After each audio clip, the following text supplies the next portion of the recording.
I'm Cote DePablo. And I'm Michael Weatherly. And this is Off Duty. Well, I think we did that perfectly. Yeah, I think so. What are we doing this week on Off Duty? We are talking about Season 3, Episode 9, Frame Up. A big Tony DiNozzo episode, Michael. Are you feeling this? I'm feeling like it's going to be exciting. We're going to learn a lot, and we have a very special guest. Yes, today our guest is the myth, the legend, Chip Sterling himself, Michael Bellisario, otherwise known as... Bella. Two Michaels today. What a treat. Welcome to Off Duty, an NCIS rewatch podcast. This week on the show, we're talking Season 3, Episode 9, Frame Up. The amputated legs of a young woman turn up aboard the Marine Corps base Quantico. Gibbs and company investigate. Forensic evidence implicates Tony because a pro has framed him.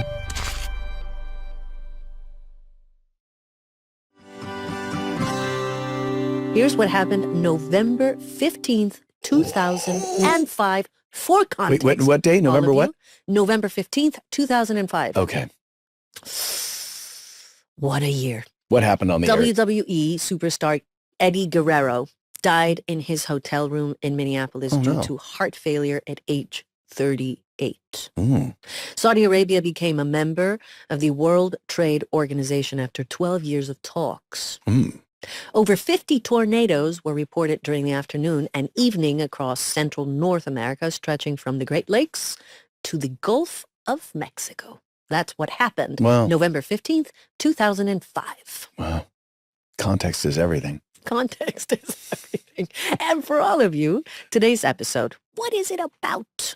When a pair of legs belonging to an unidentified woman is discovered on a Marine base, the team is left stunned when the evidence points towards Tony as the one responsible for the death. The team goes through a long list of people with grudges against Tony, and they attempt to clear his name, only to discover that an unlikely person is truly responsible. So today we have a special guest. He played Chip Sterling on the NCIS mothership. Yes. He did how many Season episodes? So I think he did 5. I don't know. Yeah, 5 episodes. Yes, and he was kind of a big deal in the Abbey world. Yes, it's a big twist, but who else is Michael Bellisario? He is the son of show creator Donald P. Bellisario, and we will be talking a little bit about that. We will. We'll be talking about his career. We'll be talking about his life. We'll be talking about his life as a night promoter. Yes. We learned. Yeah, we learned a lot We about learned him. more, and also, he is not anything like Chip Sterling. Not at all. I mean, just the sweetest, gentlest soul. So let's go and show everyone our little chat with Michael Bellisario. Nice shoes. Who are you? Charles Sterling. You're a new assistant, ma'am. Do me a favor, Chip. It's Charles, ma'am. Charles. Don't call me ma'am. It's Abby. I think I feel more comfortable being assigned to another project. What's the matter, Chip? You don't like watching porn with me? Wipe that dirt off your lip. Dirt? I've got the IDs on the people in the restaurant who have invites to the Marine Corps ball, ma'am. Abby, sorry. I really hate being called Chip. We already processed that fiber. I know that, Chazoid. You took this job just to set up Tony. Yep. And I did a pretty good job at it, didn't I? Now can I work alone? We're here today with very special guest, Chip Sterling, also known as Michael Bellisario. Michael Bellisario. Mikey B. Now, First of all, it's been a long time. It's been a little while, but how are we going to say we have 2 Michaels? Mikey B? Or Mikey call me Bella, because call me Bella. Bella. I like Bella. Beauty. Wait a minute. Has this been established before? I mean, Is a it long something? time ago, people started with the Bellisario. You can call me Bella. I get Bella a lot. I like Okay, Bella. Let's So it go for works. Bella. Okay. Here's what we're anyway, doing. Bella. All right. Anyway, Bella. Okay. I want, first of all, to say that we just hot off watching this episode. Yes, we were having lunch and just, eating, inhaling that thing. I have extreme memories of this particular season, which we are reviewing on. Which is a really special season for many three, years. right? Season 3. Okay. Yeah. So what we're going to do is we're going to take you on a little journey. Okay. We're going to talk about the episode. We're going to get into your memories of the episode, but we're also going to talk a little bit about Bella. We're going to talk a little bit about Bella. We're going to pick your brain. First of all, I want to start with that hair because The Wolverine. this is like, it's not a wig. No, This is real. not today. Not to. Okay, so how long did it take you to do this? I First of all? mean, how it started, I guess this started because obviously, okay, in the episode Frame Up, you see I have shaved head, yes. shaved face. We did like a fake mustache for the episode for a certain photo. It was for a photo. But you Yes, had a mustache that comes in the very out at the end. beginning when Chip first came on, right? I think it's, No, I think maybe he did, yeah. And then he shaves or something like he that. had like a little tiny. Yeah, Yeah, 'cause yeah, you yeah, make yeah, I fun think of it you're or right. something Right. like that, or Gibbs does.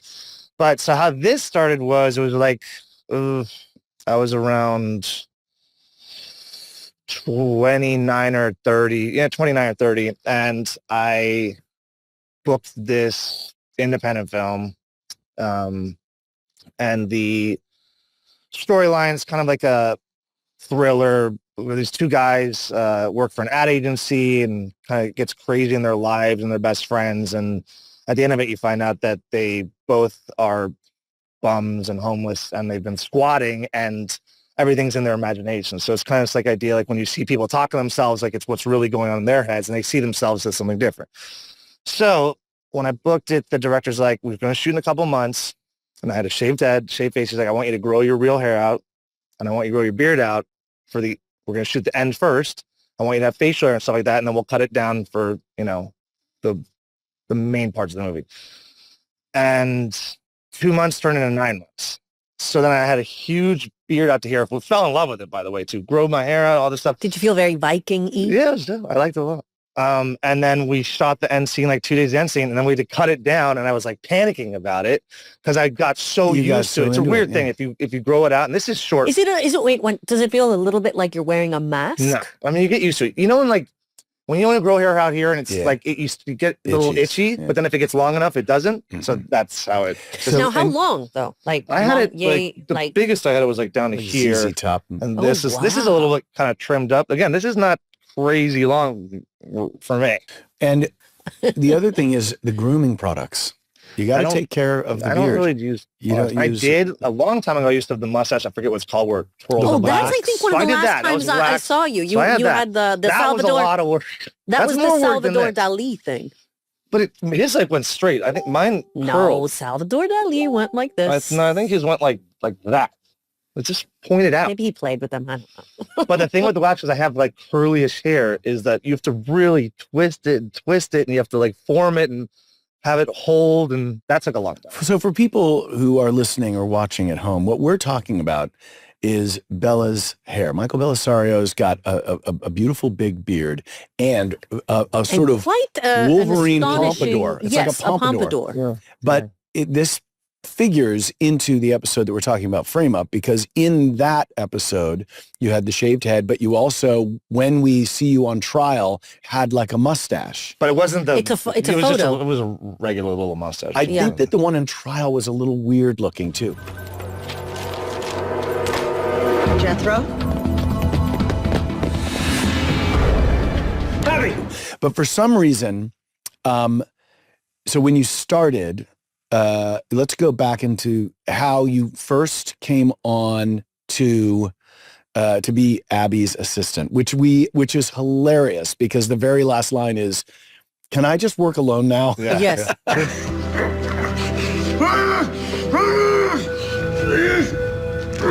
Now can I work alone? From what I recall, you put me away or did something way earlier than that. Yes. I had hated you ever since then. And not Michael Bellisario hating Michael Weatherly. No. Chip Sterling hating Tony I love DiNozzo. Mike. We want to, and I love Michael Bellisario. I love guy. But how did you, Mikey B, how did Bella go, like, how did you come into the NCIS universe? Walk us through a little bit of the, if you can remember, like, the first day on set. And did you know how far this arc was going to go? I think they had said it was going to be like 4 to 5 episodes, and I think it turned out to be 5. First of all, I hoped it wasn't good. I would rather be a reoccurring a long time and just been Abby's assistant, but it didn't work out that way. Right. And I don't even know if I knew in the beginning that that's what it was going to turn out to be. So it was just coming in like, oh, you're going to be the new little assistant.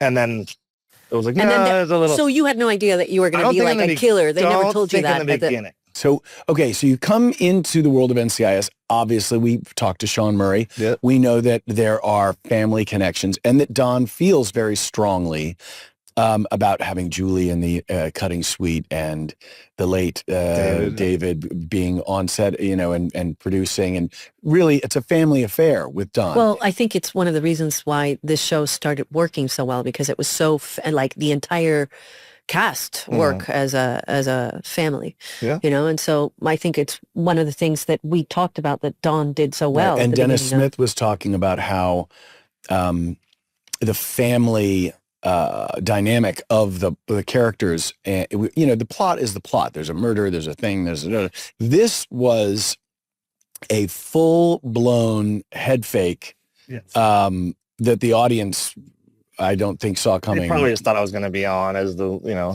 guy, right? As the guy. Or something like that. So I can remember when Patty would call me, she would say, "Hi, Michael, I have Don for you," with this sort of apologetic, Question mark. There's a storm coming, and I know you're not in your cellar yet. Can you get to your cellar? Because the storm is coming, and your house is probably going to be destroyed. But I was telling Cody this, I would, wherever I was, I would stop everything, pull my car over on the side of the road, I'd close the door and be alone in a room, and I'd be like, and I would wait and be like, "Hey, Don, it's Michael." Yeah. And, because he didn't call you just to say hi. Right. That's funny. He was calling you with a point of view about something. And I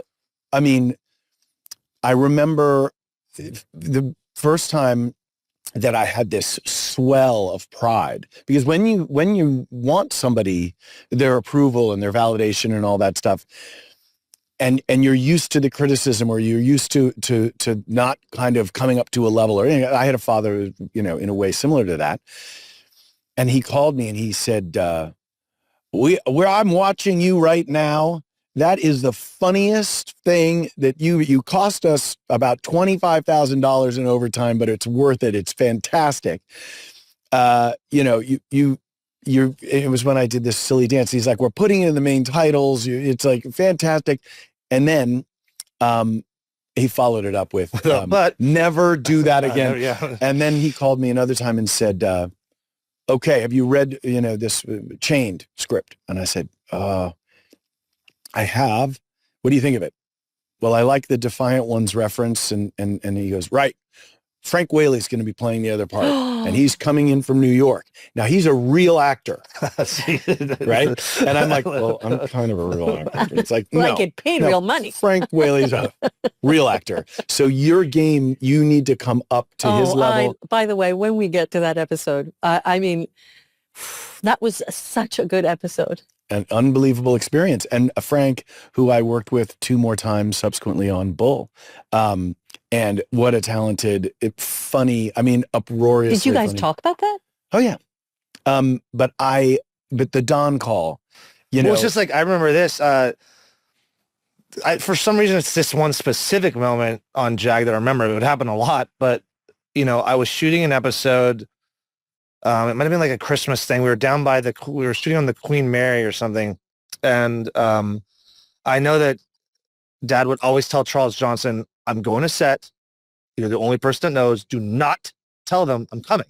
He just wanted to show up to set and didn't want anyone to know that he was showing up. He just wanted to see what it was going to be like when he got there. Yep. And I remember, I think Charles couldn't help himself and he didn't want people to get in trouble. So he was coming down, we're shooting the Queen Mary. And I remember it's such a mother. Dad pulls up. Dad pulls up. I see him. I remember where coming. Dad pulls up and I see the security guard already has like a spot for him and a cone. And my dad's like, they fucking know. They know him. They know that I'm pulling up. Right. And I would also hear over the radios, the walkie-talkie and stuff. They're like, people just be sitting there. And it was the weirdest thing I've ever seen.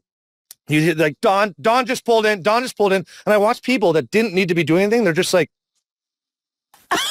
so that when he walks in, like they're like, and they're doing shit that they don't maybe need to be doing anything, but every time that he pulled, they start doing stuff. Yes, it's Justifying yourself. But he probably knows that if people know that he's coming, they're going to put on the act Sure. of, hey, we're working. Talk about You know? also. And by the way, you're going to work anyway. Yeah. So it's, why, I think the most nervous I would get is if he was directing an episode that I was in. Oh, yeah. Like that would be really Did nerve-wracking. he ever give you any advice on it? Not necessarily like, I'll leave acting alone for a second, but like life advice, being a man, how to conduct yourself, honesty versus. Yeah, know. did you guys ever have like I the don't really acting talk at all or no? No, because he's always been supportive, and he really like, he'll watch my stuff. It's so funny. He'll watch a movie, you know, he goes, so I saw the movie. He's like, horrible movie. But you were awesome. And he's also very honest about stuff in the sense like if I didn't do a good job or something, he would be like, I didn't like you in that. He's, you know, he calls and he's like, the movie. By the way, I'm the same way. So I always tell my friends, like, I'm like, if you call me for the truth, like, you're going to get the he goes, truth. I couldn't wait till you died so I could turn it off. But he goes, you were awesome. For some reason, at the end, I kind By of the die in way, the end, but I've that's been so dying a lot at refreshing. the end of movies. But no, but he's like, Just for your dad. Just You're like, for Dad, him. I die Like, in this when one. do you can die? watch." There's Like, 2 after minutes how many left, minutes? but I did it. You know, you have to watch the whole thing. But I'll always remember one of my favorite moments ever was, so I was doing JAG, and he'd watch an episode, and he would be like, "I saw it. Yeah, all right. You're okay." I was like, "Shit," and that like hurt so much. And this was like in my teens, and You were then so young. I mean, that's so well, young. his crazy story was that he's like, "You got to go to college." It was after high school. He's like, but I'm like, shoot, I'm JAG. He's like, you got to go to college. I'm like, do you care if I go to acting college? He's like, no, I don't care if you go to acting college, go to acting college. So one of my best accomplishments, crazy to me, is that I auditioned for Cal Arts and See Me Purchase. Cal Arts here, See Me Purchase in New York. Had to have a monologue. I did Catcher in the Rye, Holden Caulfield, the opening of the book. And I auditioned for both schools. And I was asking one of the students or one of the teachers, like, so how many people audition? They're like 2,500 to 3,000 kids audition. I said, how many get in? They're like 25. I'm like, 1% get in? I'm like, this is never happening. I got into both, which was like awesome. Wow. Couldn't go to New York because I was shooting JAG and Cal Arts was here. Then I get to Cal Arts orientation. They're like, so you have to study here 4 years and you can't shoot anything. I'm like, well, I'm on something, so I got to shoot. You can't. So I come back. I'm like, Dad, they won't let me shoot. He's like, well, that's bullshit. I'm like, so. You wanted me to go to college. Yeah. I So told you go- it was bullshit. I go, can I go to acting class? And he's like, fine. So I started, my first acting class was at the Beverly Hills Playhouse with Milton Katselis, and I got right into his master class. Great. And I guess the point of the story is that before I had taken class, like I was fine at acting, and it was love of mine, but I learned so much from class, like crazy. In months and months and months, I'd probably was in that class for years, but out of months just from the start, I learned so much. And then I was in every show of JAG. I did, probably 6 episodes or something like that, reoccurring each year. I'd gone to class, came back to do an episode, did the episode, and then everything was different since then. He watches it, and he starts coming out. He was telling every writer, did you see Michael on the show? Did you see the episode? Did you see how good he was in the Stop show? that. And he told me, you're so good. You're so good in the show. And ever since then, he's always been like, oh my God, it was after class, but class taught me a lot. Before class, he'd be like, yeah, you're all right. You're all right. And then after that That's changed, and great. it was like the best feeling to have him By be the like, way, you were that's so such good. And they told that's everyone. such a That's great so story on Gibbs. so many levels. It's very Gibbs, right? When you Yeah, but by the way, when you you finally get that. Yeah, but you earned it, and that's the thing. Yeah, you earned it. Yeah. You know, and Well, that's you got to earn it. well, that's a thing. Hello, Yeah, it's a- like he's not going to give you the compliment just because you're my Ugh. son, and I think that's I think it's a hard thing to do as a parent too, Yes, it is. because you want to be able to say like you're great, and you're going to think your kids are probably great forever, but I think if you're going to be like the best version of a parent you can be, you also have to find the honesty so they can grow, Mm. and that's a tough balance. That's a really tough balance. Also the goal of this podcast is honesty. As we go into the deep end of the pool a little bit, we touch bottom. Well, I mean, Sure. touch the bottom of the pool. Do you honestly remember when you met me? Because I remember when I met you. Oh my gosh. Okay. Yes. I met you in Australia. Wait. Mhm. Why? That Do you remember the restaurant name? I remember the restaurant. Wait, the Rose. The Pier. The Pier. you were there when he So was here, talking to your dad for that, Dad for that had great written- dinner? Yeah, I didn't, I never, but I met you at the Pier. I never auditioned Right. for the job. It was that dinner Yeah, I remember the dinner. that, I can still see it right now. and your dad years later wrote, he bound a script, one of the Kilaris. Yes. And he wrote Leather. inside, Thank God you invited yourself to dinner. It was the dinner. Thank God you invited yourself. Do you remember how much fun that night? Yeah. I remember I could still see it sitting at the pier. I can too. What were you playing a Kennedy in a movie or something? I was playing Robert Wagner. Very close. Yes. Very close. Yes. Very close. I mean, I had a lot of put on, but it was really, I felt a great affinity for your father right out of the gate because, I mean, not only was I in awe of like a TV legend, but I knew his language. I knew his morals, his code. He was from my father's generation. He's somebody. Is that where the Gibbs rules come from? Oh, yeah. I mean, I think that the writers were reacting to Don in a way. And I think the people wrote Gibbs like as if they were kind of writing about Don. The way that Don writes is he doesn't know where he's going. Mm-hmm. And so he creates things as they occur to him. And he has these crazy ideas. But for example, any of those ideas, were any of these ideas your own? Like, because for example, this is a weird thing to be talking about Don and then be talking to Don's kid. And then at the same time, did you ever have insight into like, hey, Dad, like I would love to play a character like this? Was that conversation ever had? No, or, or was it more like, look, I'm thinking of you for this, and that's all the information you got? I think more like that, where he's like, look, I got something coming up, or a character that you'd work for, or something like that. It was never like no, I don't think we discussed it, or like, believe me, if we discussed it, I'd be like, so I think Weatherly has a brother that's lives with him now. And he runs and he's like involved in the club scene. Right, he's in the clubs. And so we can shoot in clubs a lot of the time. And wait 1 second, because that's a really funny thing. That's a great segue. For people that don't know Bella, Mikey B, you were heavily in the club scene. Yeah, Nightlife was a promoter. Yeah, that's how it started. I mean, it still was like that. JAG ended, so I did JAG. And was interested. I was going to bring that up, but you're talking about family and crews with family. That was another one that was a big, felt like a family and the crew and everything like that. So it was really kind of hard when that ended. I mean, I'd been on for 10 years, roughly. And what were you doing in that show? That was Mikey Roberts, who was Bud's younger brother. Yep, Mikey R. So JAG ended, and then I got really close to a pilot. Got through studio, went to network, lost to someone else, and then huge movie, went all the way through. Big director. It was like a Coast Guard movie, and they're like, it's a lot of characters, but I had a main character, and he's like, I love you, I love everything about you. We just have to do a swim test, and I was like, yeah. And I just at the time, I had been growing my hair out, and I didn't want to do all this swim test. I didn't want to. Not that I didn't want to. I didn't swim at the time. I swim, but I hadn't swam in years out in the ocean or in a pool because I don't want to screw up my hair, and I got to do it up and I have to do Oh my stuff. God, you're so I went to do a swim test, and I was like, oh God. And I do a swim test, and I'm like, that was great. Thank you so much. And then I lost that one. You're kidding me. So got really upset. And I was like, and then you started swimming every day. Yeah, then I started swimming every day and shaved my head. No, it's like, I'm not acting anymore. I'm done. And I started going out to clubs, and I'm born and raised in LA and know a lot of people. And I'm going to these clubs, and one day this kid that I was bringing out to this club says he was going to promote a night, and he's like, oh, come to my night. I'm like, what is this crap? You're promoting a night. I'm the one that brought you here. I know everyone. This kid doesn't know anybody. I can do this way better than you. And the owners were like, well, why don't you? By the way, he was really, you were really good. This owner was like, why don't you promote a night? And it was a Wednesday. I think it was a Wednesday. I was like, okay. And they're like, it'll pay $200 and free drinks. I was like, free drinks?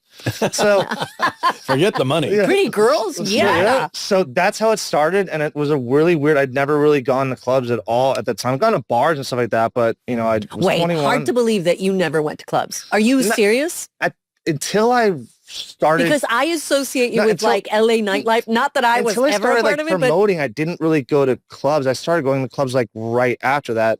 I started promoting clubs. All these promoters heard about my night. They started to come look at my night.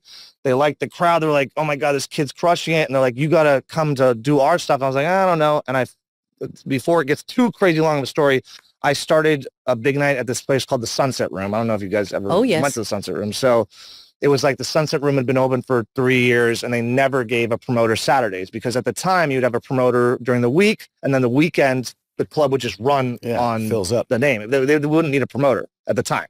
Now you need like 50 promoters are doing it. But I started this Saturday night at the Sunset Room, did the VIP room, and then everything just started growing from there. And then it became more of like a branding thing instead of just promoting. It's like I built up a name, but then I got back in it. So. Right. But then it wasn't $200 a night anymore. No, it wasn't. So that grew into something pretty lucrative, probably. Free drinks. You're like, I stuck around. Good one. And this is a funny thing that you may or may not know. I'm not really a night person. Like, I don't go out. And plus, the schedule did not allow it. And I've never really been the kind of person that's like, oh, let me go hit a club.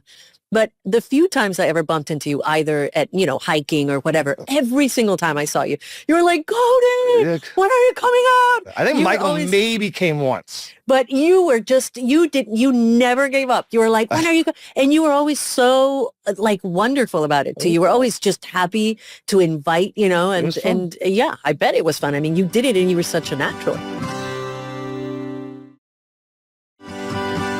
So here's something from the episode that I'd like to call back on, and maybe we can even have a little fun with it. Okay.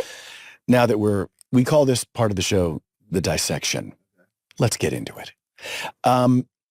There's a rating that takes place in the squad room, a rating of the tush. McGee walks away. Is that episode? Yes. Yeah, it's the episode, and he lifts up his jacket and gives you a little tushy shake, and you give him a 4, which he's shocked at until you say, no, 4 out of 5, and he's like, oh, that's pretty good. I give it a 4. You kidding? 4? Out of 5, I think that's good. It's such a funny moment. And Sean is so just classic, and there's a little slow motion. Slow motion, and like, I'm aware that I'm going to show you my butt. And by the way, Sean Murray was very proud of his butt. Because I remember at that point, he was like, oh, I'm pretty cool. I'm pretty confident. And I was like, it's cute. It's a 4 out of 5. But you rated Dinozo's a 2 out of 5. Come on. No. What do you think? Rate it. Fine. A 2. 2. Right. And then she actually says something because of a hairy butt situation. And you and I were just watching You said you deducted 3 points. And I'm like, but if I shave, it's a 5? So anyway, wait, let's... My little how did you see his ass before that? Well, because we're undercovers. We were undercover. That's right. I together. remember that. In fact, I asked him the same question. I said, well, has she seen your butt? And then we both kind of looked at each other. We're like, I think undercovers. I want to rate Bella's beard. Oh, that's a good one. Is it out of 5 or out of 10? We should play it with everyone. I know exactly what it is. It's a 10. Okay, for me, it's a 9, and I'll tell you why. Because I could do more. You could do more. Yeah, I like more longer? Yes. Hair is very important in the career arc. Oh, and by the way, for you in this particular episode, you have a fantastic moment during interrogation where you do this it's such a classic Tom Wright moment where you start sort of banging on the table.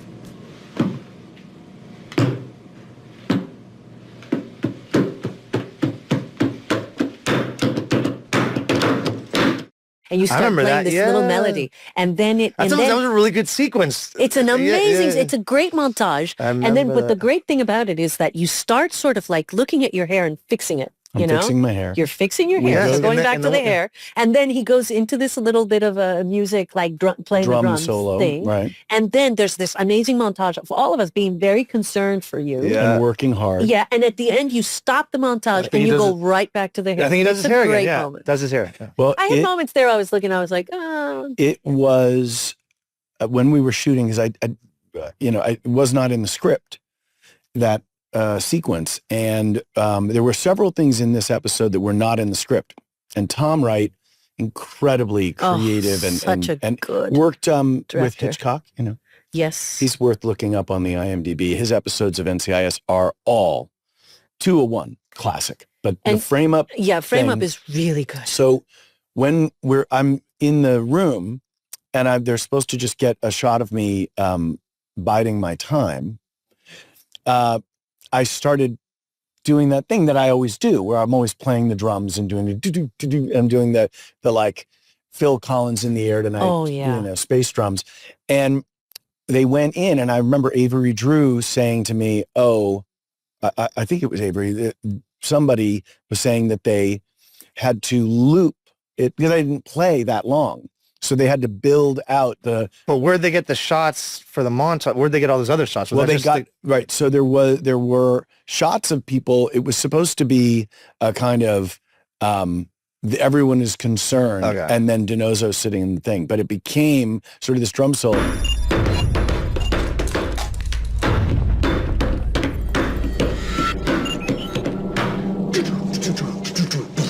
And the other thing that happened in this episode is I'm in the jail cell and I basically I'm like, they're never going to believe me. It's an interrogation with yourself. You're interrogating yourself. But that wasn't yourself. written that way. Oh, was that a Tom thing? No, I went to Tom and I said, because Harmon had no lines in the whole thing, and it was just a monologue, a one-page monologue for me. And I have a terrible memory.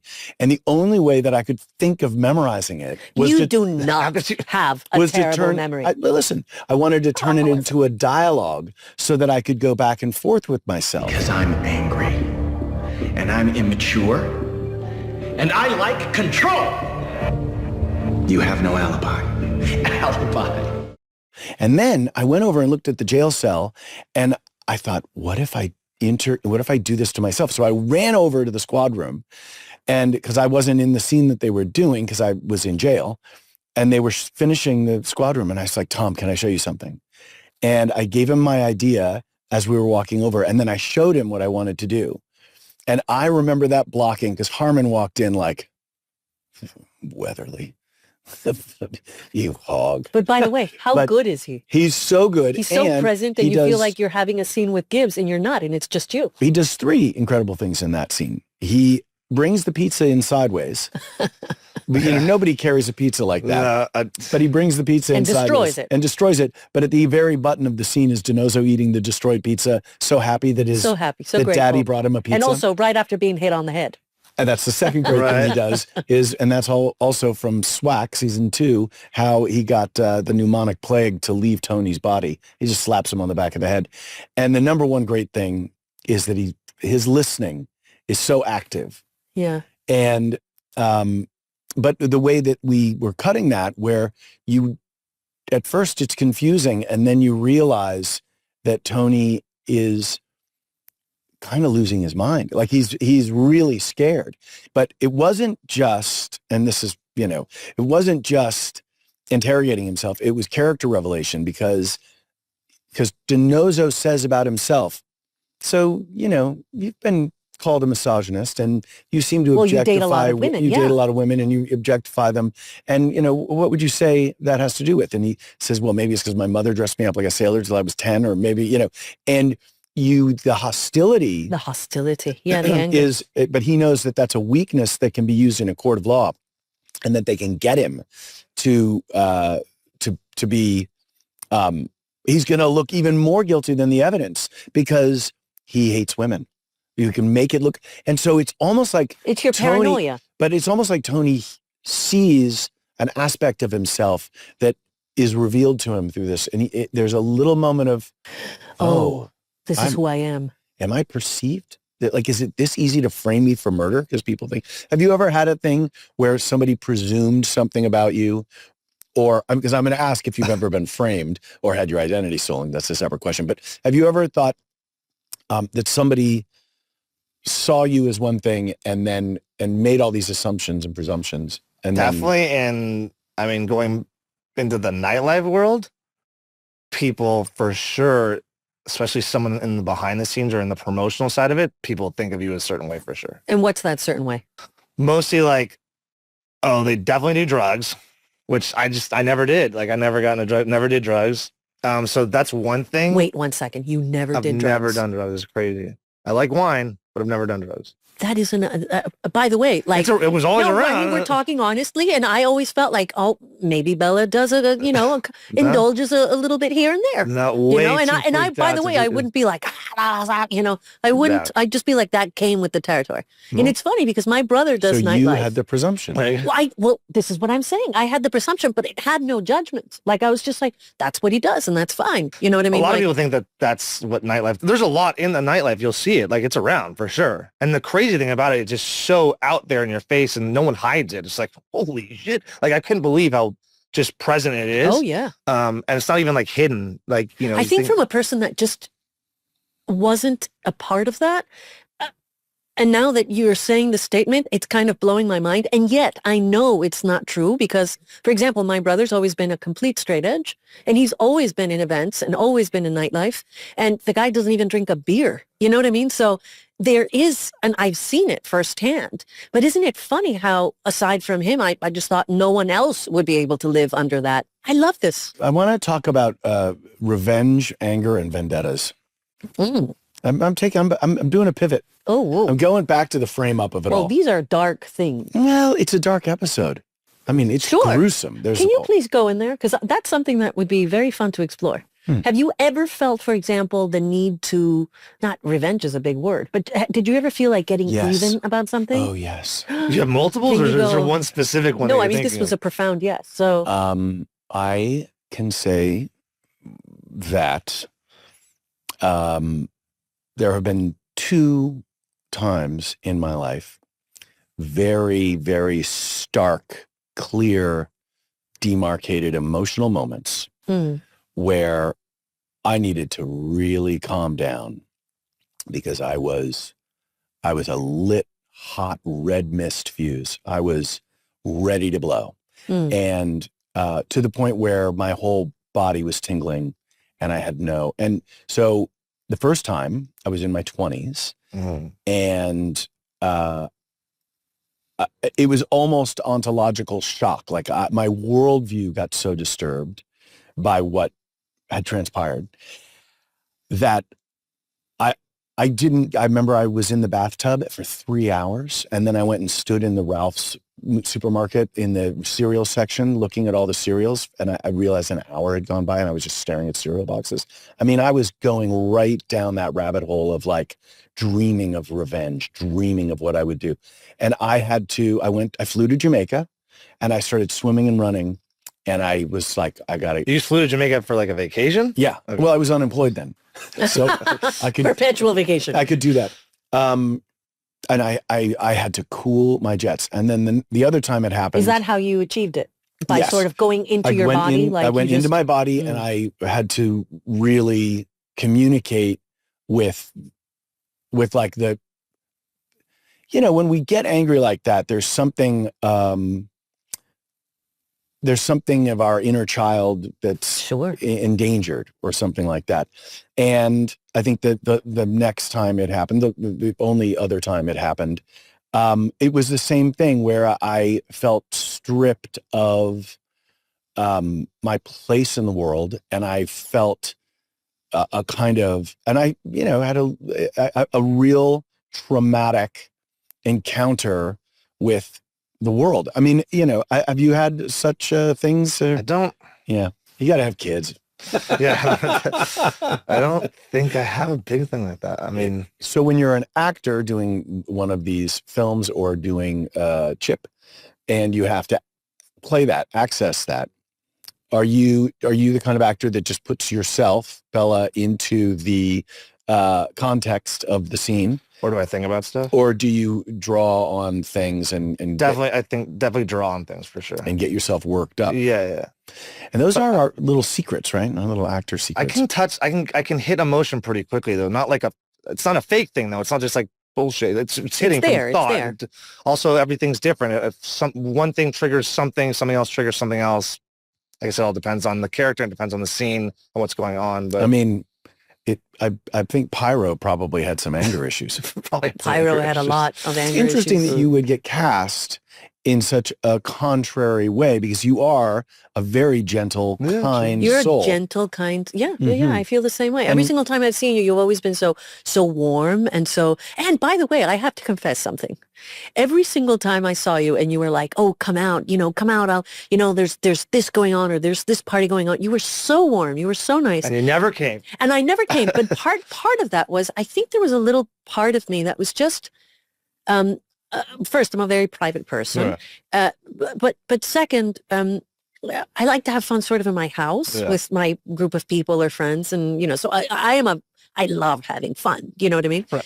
I think maybe I was a little afraid of of that world. But funny, all of it was also based on that thing we're talking about today, which is perception. Sure. And so, mind you, had I just wrapped my head around the idea that like maybe not all nightlife is the way I thought it was. And not that, by the way, I was old enough to understand what I knew I would say no to. So it's not like I was like, oh, I'm a victim of the night. You would have been around me. You would have been fine. No, of course I would have been fine. But, you know, there were all of these things that I was like, oh, man, what can I do? And then I was like, I'm tired. I think I'm just going to go to sleep. You'd also be like, what's, you know, can I get there at 9? And be like, we don't even open until 11. So Right. So that would have never worked. That wouldn't work.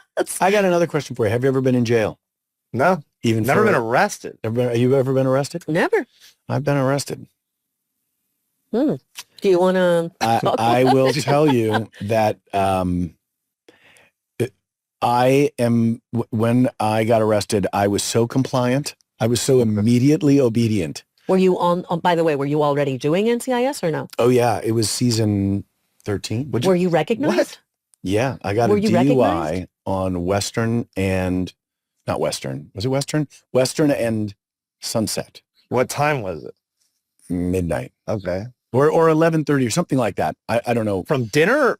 So I had gone to, it was a dad's night out for my son's preschool. And all the dads met in Koreatown. Oh, yeah. And so I was going to go home, drop off the car, take a shower, get changed, and then Uber down to this dinner. Because that's sort of the standard thing.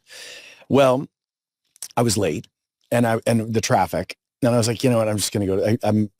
By the time I get home and then getting back to Koreatown is going to be. So I just drove in there, went in, and I thought, I'm going to stay for 15 minutes. I don't really want to be here. Well, it turns out That it was the most fun you've ever had. when you get men with their 3-year-old children and all the men are sitting around with each other, showing each other movies and pictures, it gets really fast. It gets like bondy. You get very bonding.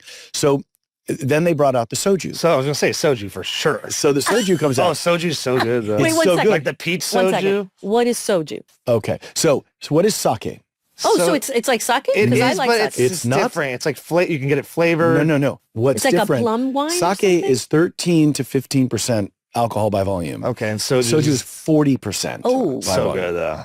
So I was drinking it like it was sake. Yeah. Oh.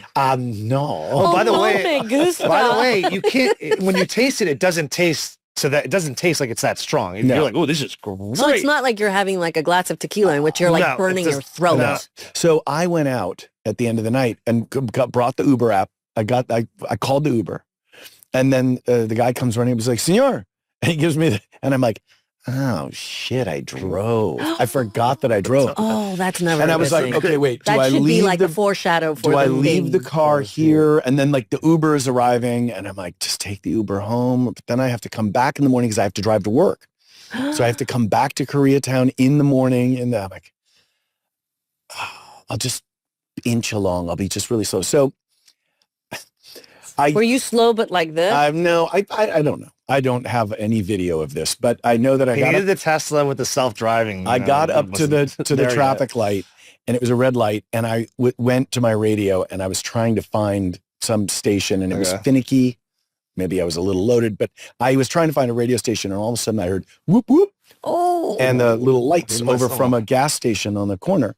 And of course, I rolled my window down and I was like, "Thank you," because the light had turned green while I was sitting there. It's just shit. And all of a sudden he lit me up, pulled me over. Because you didn't go on the green. I recall that his name was Officer Rodriguez. I want to thank him for doing his job.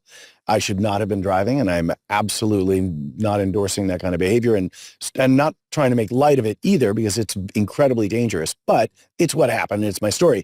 So they ran the field test. They brought me in. I blew whatever I blew, and it was over 0.08. That's what I know. But under 0.16, because then that's double the legal limit, and then there's they take your license away, and there's a whole. So they put me in a holding cell, Okay.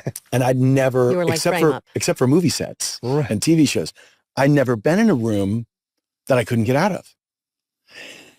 And it's a feeling. I'm sure I'm claustrophobic. So. It's a feeling. But here's the craziest part. It's the Wilcox station. If anyone wants to check the records, I know they're going to be pulling up my DUI photo.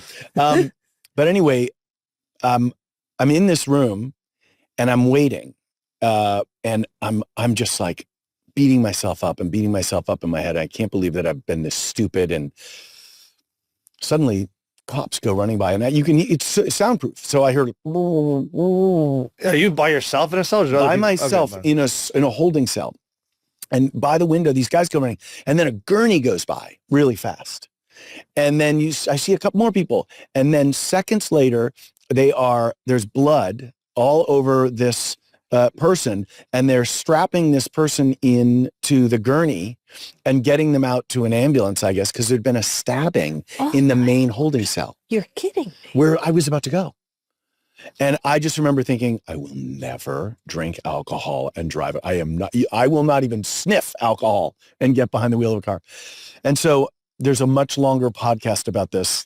Yeah. Wait, do you get a phone call, or how do you? Yeah, or that's exactly what I was going to How they ask do you. it. Did, So did you I call called your Jesse lawyer? Stern. You're kidding me. Really? Yeah. Jesse I still Stern? see Jesse Stern. I called Jesse Stern. What did you And he say? came and got me. You're kidding me. Yeah. And Don't you have to stay a certain amount of time, or no? I was there for a few hours, like 3 hours. Oh. Did you Um, drive straight to set? Yeah, that's Well, no. that was what I was like, what happened? By the way, like I did not drive straight to set. I know I slept for 3 hours, and then I took an Uber to set. And when I got to work, I didn't even feel the hangover because the dread of looking at Mark Harmon and knowing that I had created shame in the family. Now, it didn't. did we know? Because I had no idea. No one found out until Thanksgiving. My mom, very disappointed when she found out. It's a terrible thing, but I have to say, lessons learned. It was not a frame up. No, I that was all you. That was all you. I did a bad thing, and I would talk to anybody and give talks about it. I'm very open and honest about my shortcomings. I am, otherwise, what's the point? Speaking about Edge, what was it like to work with Miss Polly Pratt? Okay, do me a favor, Chip. It's Charles, ma'am. Charles. Charles. Oh yeah, speaking Oh, of Polly's Edge. awesome. I love Polly. I mean, I haven't. Did you talked to guys him. sit down and, for example, discuss the scenes? Did you guys talk about scenes? Did you guys run lines? Were you very much like, oh, let's We just might have run run it? lines a little bit. I don't think we talked about scenes of the character because she doesn't know who I am. We can't really talk about, why I'm there, the real reason, stuff Right. like that. So it's just like, I'm here to be your assistant. I mean, she's always awesome. I think we would run lines a little bit or do stuff in the makeup trailer, but no, it was fun. At the end, it was interesting. She's so sweet and so lovable and nice. And I've got along with her ever since the beginning of that show. Oh, yeah. Sure. But when I have to pull the knife on her. Hello? Looks like we lost our connection, Abby. It was you. Was that a little intimidating for you? No, to do, that was or- fun as shit for me. Okay. But because I just love getting like dark and doing some weird stuff, and I that was fun. But the end was when they had to hog-tie me. Again, we just talked about, I'm claustrophobic on certain So that stuff. So must even have been elevators for me, it's a little like, awful. okay, I don't really like them that much, even though I've Right. never been stuck in an elevator. I've been stuck Actually, in an I elevator. got in Bulgaria. Of I course. kind of got stuck. In Sweden, I got stuck. It's But somewhere I over was there. freaking out a little bit, but I eventually got the doors open. But How long were you hogtied? so that was the thing. That was like That's a not a real. question. That's not a question we ask too often. It was a No, real. I mean, that's I was really tied up like that. It wasn't like a fake thing where like when they cut, you can kind of get out of it. Like I was Buzz stuck on the like that. hogtied guy.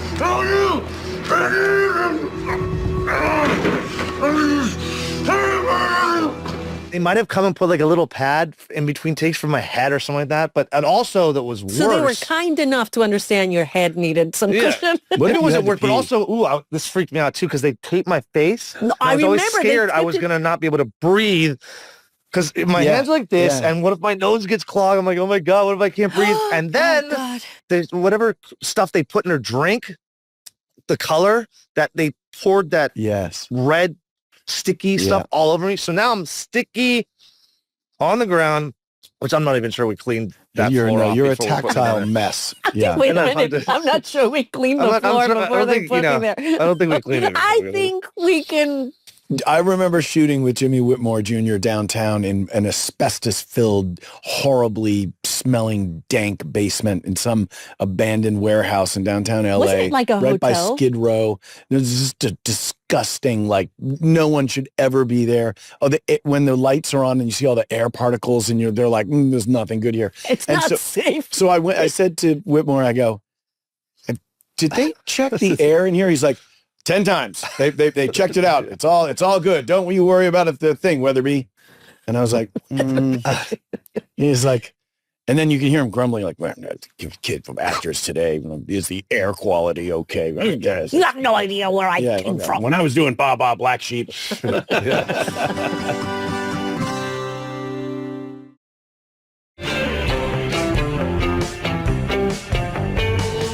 Today we're playing Michael Quiz. So Michael and Michael compete in a rapid-fire Michael quiz. This Michael really thrilled his audience. Okay. Michael J. Fox. I didn't really understand the question. Michael Jackson. That's Thriller. right. What? Michael Jackson. Oh, we're Thriller. talking about Michael's like this. Michael's, General okay. Michael. Okay, that was gotcha. okay. Warm up. Question 2. This Michael went back to the future. Michael J. Don't- Fox. okay. Okay, We'll split come it. on. This Michael really loves explosions. Michael. Director? Michael Bay. Bay. All right. This Michael played George Michael in Arrested Development. Oh my God. Oh, I can't believe it. Young, super talented, I know, Michael funny. Cera. Yeah, that's There it. you go, Michael Yep, Cera. That's it. This Michael is the GOAT. Jordan. Oh, you got it. I was Okay, gonna- this Michael is the most decorated Olympian of all time. Phelps. Oh, good guys. Okay, this Michael is known for his Cockney accent, has played Kane. over one. I couldn't even finish. I couldn't even finish. This Michael appeared in The Hangover, has a prominent tattoo, Oh. and has a passion for Michael pigeon racing. Mike Tyson. There you go. That's You good. guys, this was a good one. No instructions. We just went into it. You guys got it. Good. It has been so awesome to catch up with you It's been again. fun, I hope that yeah. you had fun and you Yeah, felt relaxed. 100%. And so thank you for coming Thanks in. for You look having me. fantastic. You We too. talked about it Yeah. all. We got into the hair. We got into the Michaels. We got into dad issues. We got into acting. We got into how you started. We got into the movies. We got into characters. We got into all of it. Well, we'll see you in some dark, smoky club very soon. That or some dark movie where I die at the end of it. He's a really, really, really sweet guy. Oh, I thought you were going to talk about the hair. Well, no, I know, I mean, that that was was like, I that hadn't was seen very him forever, surprising. and I I was know. like, wait, that's It's a like, what, Buffon. Wolverine? Yeah, it was very Wolverine. And also, if you didn't have any pockets, you could hide stuff in that beard. You could like put your wallet and your keys and your cell phone. I thought you were going to say The something hair. about his outfit because it was really tight, so I was like, you can't hide anything. I chose this jacket specifically for this episode because I know how cool Michael Bellisario is, and I knew that I had to up my game a little bit. I mean, I am off duty. You certainly delivered, Shelly. So, fan questions. Ooh. Cooch Oda high, Oh, baby. God. What genre you haven't done that you would love to do, and a genre that you'd be okay never touching? Can I go? Yes. I never want to do horror. I don't like horror movies. I don't like scary movies. I don't want to be uncomfortable in that way.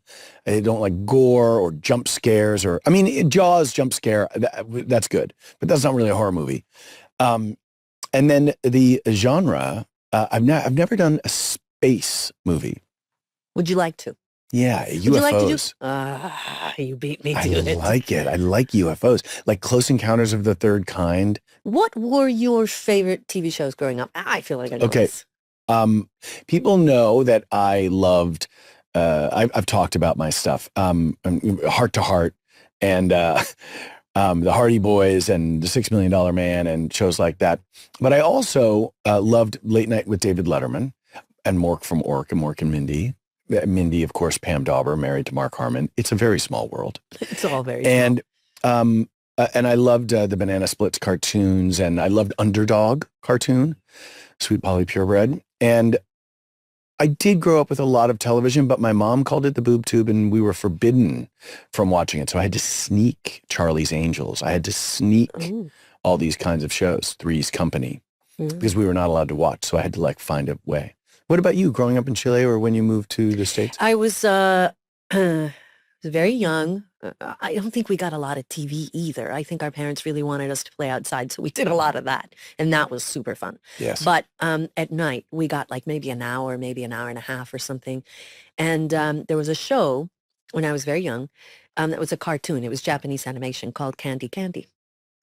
And it was a little girl. She grew up in an orphanage, and she was adopted by this very rich family, and she fell madly in love with this man named Anthony, who looked like a prince. Anthony? And Anthony... Denozo? No. Oh. Hello. And this man dies, and it's this really kind of coming of age, really sweet, you know. Now, would it be in Japanese, or did they dub it into Spanish? No, they dubbed it, and it was dubbed with Argentinian voice. So it wasn't like Chilean or anything like that. It was actually Gandhi was dubbed by an Argentinian woman. So it was a very specific accent. I love this story. I've just learned something about you, Candy Candy. My question is, did you use other TV characters as inspiration for Tony and Ziva? You first. No. Not TV characters, but I did use, we talked a little bit about Cary Grant, and we were talking yesterday at lunch with John McNamara and about the Tony Ziva dynamic and how Cary Grant's always with an incredibly strong woman in these films. And if you think of bringing up Baby, it's Katharine Hepburn or Sylvia Scarlett. He did a bunch of movies with her. Philadelphia Story. Mm-hmm. Hepburn's the strong character who shows vulnerabilities and some weaknesses and can be stubborn. Grace Kelly, it goes through his whole filmography. And Sophie Loren and everybody. The women are strong, and Cary Grant's trying to catch up. Eva Marie Saint in North by Northwest. It's like she's the spy. Mm-hmm. She is ahead of him. And I feel that way about the Tony Ziva dynamic. I feel like Ziva's always a little ahead. And Tony knows that, but he's not intimidated. You know, he's a little outfoxed and outmaneuvered, but he knows that he's got to ride along and stay with her because there's this magnetic sort of attraction, and they have to figure it out, star-crossed. So if you guys have any questions or any fan questions or anything you'd like to tell us directly, you could write at offduty@spotify.com. Offduty@spotify.com. Offduty@spotify.com. Okay, kids, listen up. It's time to learn. Is it Gibbs rule? Yeah, I love Gibbs rules. Rule number 36 today. What do you think it is? Hold on. Gibbs rule 36 is never monkey with the monkey.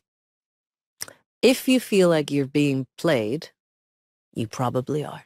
Oh, it's a delusion of paranoia. But it's also like, listen to your gut. Next week on Off Duty. Next week on Off Duty. Can I tell you about it? Yeah, please. Okay. This is very exciting. Cue the dramatic music, please. McGee shoots and kills a man in an alley who turns out to be a DC Metro Police detective who was working undercover. When the team is unable to find any weapon or bullets left behind by anyone other than McGee, it appears that McGee may have made a fatal Probie mistake. Pause for dramatic effect. Look into the camera. Oh, wait, that was me. Anyway, McGee begins to doubt himself, but Gibbs is suspicious. There's more than meets the eye. You know, this is the drill. It's season 3, episode 10, Probie. If you want to watch the episode Probie with the extraordinary Sean Murray, you go to Paramount Plus, you dial that thing up, or you can maybe catch it on any number of other incredible stations. Including CBS. Including CBS, but I think it's on like 100 different stations. Yeah. Foo. Ladies and gentlemen, another episode of Off Duty. This episode number 11 is going to be exploring Probie. With the wonderful Sean Murray. I am Cote DePablo, and this is Michael Weatherly. Welcome to Off Duty, an NCIS rewatch podcast. Today on the show, it's season 3, episode 10, Probie. When McGee shoots an unarmed undercover cop, the team work to clear his name.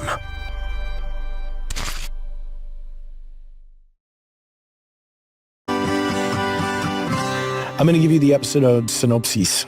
Oh, please. McGee shoots and kills a man in an alley who turns out to be a DC Metro police detective who was working undercover. When the team is unable to find any weapon or bullets left behind by anyone other than McGee, it appears that McGee may have made a fatal Probie mistake. McGee begins to doubt himself, but Gibbs is suspicious there's more than meets the eye. And do you know who guest stars in this? William Gregory Lee, who I did a TV show called Dark Angel with. Yeah, he was terrific in the show. And also, by the way, I love the way you read that. It's very monotone, lifeless. Now, some context. This episode, Probie, aired November 22nd, 2005. Why is that an important date? Well, I seem to recall in 1963, November 22nd, who was assassinated? John F. Kennedy. Mm-hmm. And this is a show about killing somebody, pulling a trigger. Interesting. Actually, for the first time. Yeah. It's what makes him Probie. And there were a couple of other things that happened on November 22nd, 2005, exactly, when this aired. The Thanksgiving Day parade M&M float got tangled up in a wire. People were sent to the hospital. Harry Potter and the Goblet of Fire earned over $100 million in its first 3-day weekend. Think of that. I'm sorry, I went somewhere else. What? Are we still taping? Let's start this show. Guess my instruction on the range paid off, huh? Tony, I killed somebody, okay? Yeah, I was hoping when I woke up this morning it was all a nightmare. Yeah, I know. Denozo being nice to me means I'm really in trouble. Used for the treatment of depression, nervous tension, flatulence, and irritable bowel syndrome. Are you denying that more than one of those apply to you? Still working on the novel, I see, huh? Denozo, I'm begging you, do not rag on me tonight, okay? Had an epiphany. Aha! So the aromatherapy worked. Don't ever hesitate because you second-guessed yourself again. I'll take your badge. We clear? Clear. Just to be really clear, I'm off duty. Oh. Welcome to Off Duty. Sean Murray. You're back, baby. I'm back, baby. Thank you. It's like the same. It's like when you go to the dentist's office and you sit in the same chair and it's the same waiting room and the same. What? And I don't know. For me, time stops. Time Like stops. what? Every time I get into the dentist chair, there is no calendar. I don't know what date. I'm just in that chair. I'm in that moment and it's painful, in by time. the way, most And that moment in time goes through, it's like, oh, just say, ah. All right, let's talk a little bit about an episode that you may recall. And they went straight to the heart of the matter and called it Probie. Probilicious. The episode called... Do you remember? It was always a time when you got the next episode. Now, if I can, just memory lane, get up to 30,000 feet, take a little bird's eye on this one. Do you remember when you got the script? You had to eat it immediately, like you had to consume it. You had to know. And you didn't just look for your parts, maybe a little bit. But you were like, how many lines do I have? But you also, that's the first read. but you wanted to know what it was. But the other thing is, we watch the shows.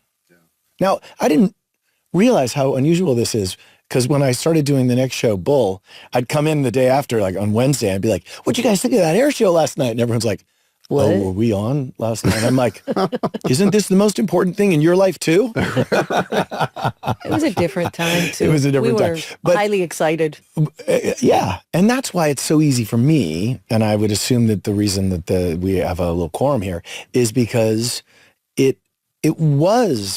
you were looking forward to seeing what crazy little magic fairy dust they sprinkled in the edit and like how the music came in and like how did that scene go in the interrogation, and because you're making this thing and then you make another one and then you make another one, and then by the time you're making like the fourth or fifth one, the one you made all the way back then airs.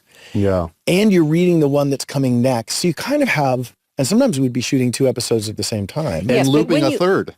Yes, And but doing when you voice work on a third. got your episode, and this is distinctly your episode. Yeah. Oh, yeah. What did you think when you read that script? Any memory? That I better deliver? Well, you delivered. Pressure? No, it was, I remember hearing about it early because I'm pretty sure it's a Frank and George script. And I think originally the whole, because it's about McGee killing someone in the line of duty. For the first shooting time. someone in the line of duty for the first time, ends up being an undercover cop. But the whole thing of a rookie agent going through their first shooting in the line of duty was something that I think in an early version of the script was something just sort of dealt with in one act was talked about.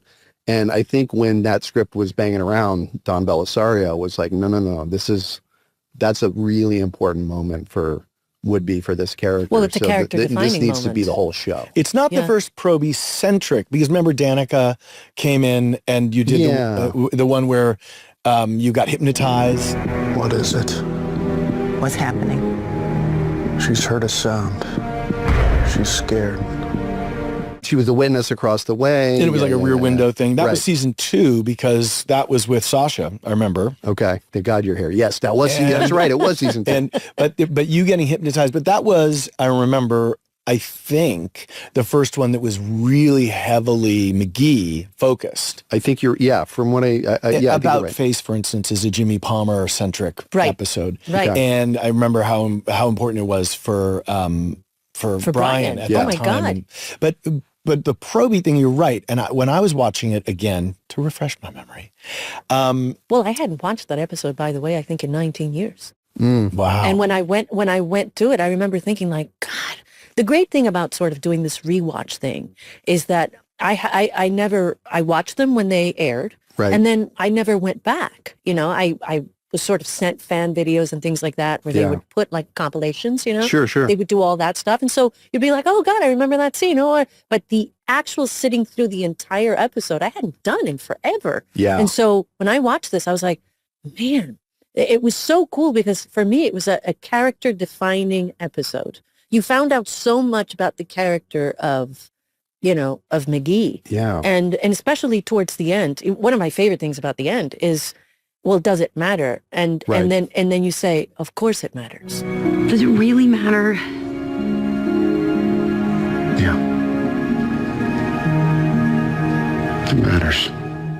To me, that was like the best part of the episode. And the reason why is because the whole thing that was kind of fantastic about it is that it didn't matter if you actually killed the person or not to a lot of people. But for you, that really did matter. Like it did matter. And for McGee, absolutely. because you say, oh, it's the first time he kills, but I was going to say, well, you don't know if he actually killed him. Because that's the whole thing. Yeah, that's part. That's the whole thing. That's right. You That's don't part of know what the if you actually investigation. had the kill shot. Right. But when at the very end, when Greg Lee and you and Harmon are in the driveway, and then he like turns around and hits Gibbs and is pulling a weapon, and you hesitate, and Gibbs goes bang bang, Yeah. and kills him. I take the fall for you.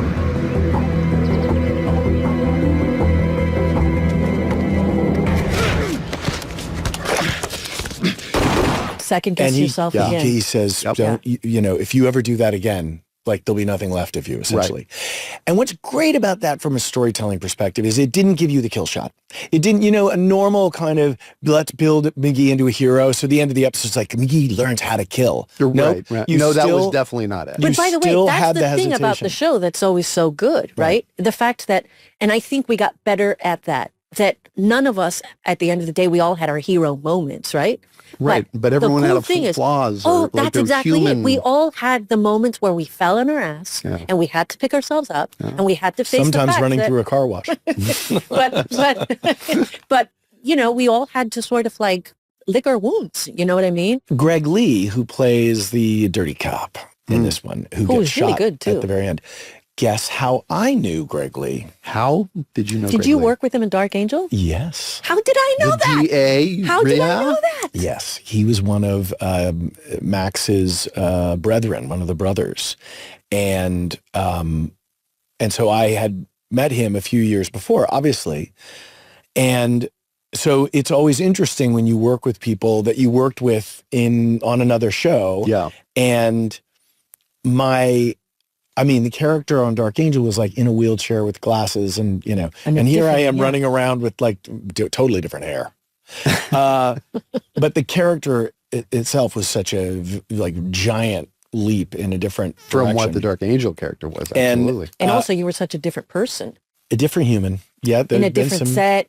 Different gear shifting. Different freedoms. Yes. A lot of growth had happened. And so that was another kind of thing that I wanted to touch on, which is the growth component of an episode like Probie. Yeah. When you're feeling, because you talked, the first time we were here about how you were growing from the season 1 to the season 3 to the season 5, and when you felt like I can't be Probie anymore, I can't be. But this episode is called Probie. It is called Probie. And it's a real pivot point. And I wonder if like you look at your career on the show from that vantage point at all. Do you see these demarcated points? Yeah, I do a little bit. And Probie was definitely the one that stands out to me almost more than any of them.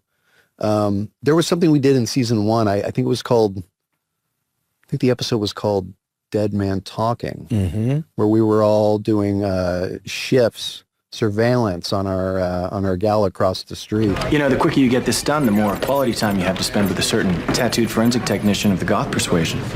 What do you mean by that? Oh, come on.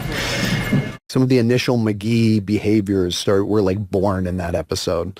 So I between Tony and McGee. Right. And I remember creating like the dynamic. Yeah, I remember that dynamic being created. And that dynamic was a carry on because in the very first episode, Harmon was making movie references. Isn't the president's head down here someplace? No. No, this is in the movie. Yeah. Harrison was sitting right here. And then that shifted and to then you where adopted DiNozzo them. started doing the movie references because Mark didn't, I don't think I can't speak for him, but it felt like he didn't want to do that throwaway humor because Gibbs was like this. Yeah. And I started to see what Mark was pulling from his true character, as a very formidable man and as somebody who is earnest and has a singular focus and isn't silly. Mark's not a silly human. And so Are you? I started to play whatever Mark did, I would do the opposite. Yeah. Yeah. So I would watch him in blocking and I'd be like, whatever he does, if he's wearing a jacket, I take my jacket off.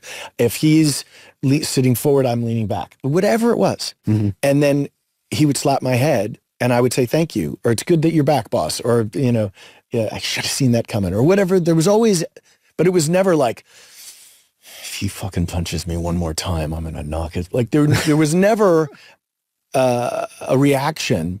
And the point was that was the dynamic. But then the dynamic was like, little brother. Yeah. Hi, little brother. Yes. Now, daddy just hit me. So guess what I'm going to do to you? I'm going to bully you. Yeah, yeah, Right. yeah. And so that became this kind of river of behavior. And, Ducky would walk through and be like, oh, I don't have time for this. I mean, my God. I rode a horse through Macy's in the 60s with John Lennon. Like, I don't know. You know what I mean? Like, he was famous before you were born. Stop it. And so you're doing the Probie. You have to fire a weapon. Do you think that you had fired a weapon before that episode? I'm not sure.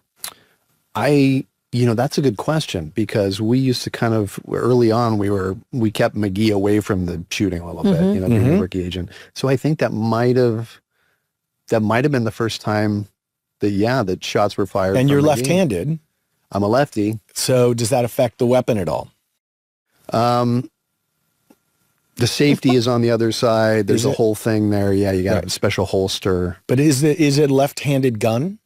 No, it's a regular gun. It's a regular. I didn't know if they made left-handed as far as I know, weapons. they don't make left-handed guns. They got left-handed holsters, but Because sometimes on rifles, there's like on the butt of a rifle, there's like a chin rest. And yeah. So I was wondering if they I don't did. know. I don't know if they have. I'm not familiar enough with. My gun work is not. I know. But you do have gun face. Yeah. Oh, we've all got our gun Can face. we We've do all got gun good gun face? face.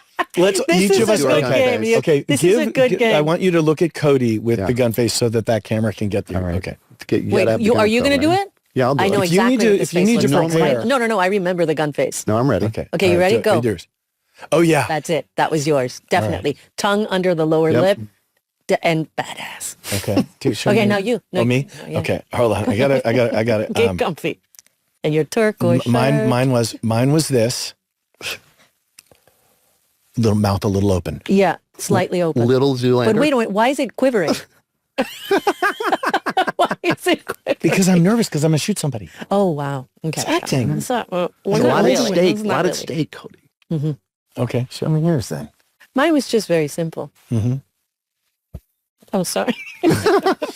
Dorco. She was trained by massage. She was trained by the best. Oops. Oh, I think it's well, I have a microphone in front of me, so Like a cat. oh, it's so good. Oh, yeah. No, It's I'm, so I'm bright. right back there. Oh, right yeah. there, right, Like right back there. Right back there, Yes. for real. Boom. Yeah. I'm so glad we stopped to talk about Gunface for a Yeah. while. No, we had to do just even Gunface. for our own benefit. So you're doing the show. Do you remember, Cote de Pablo, the B story, the subplot in Probie? Oh my God, it was one of my favorite subplots. By the way, Oh, really? Do tell. What's it about? I seem to have forgotten. no, you don't, which is why you bring it up. It's about DiNozzo making deposits. The deposits where? Sperm bank. Why'd you do it? You didn't need the money. It was easier than giving blood. You enjoyed making those deposits. Wasn't it? It was.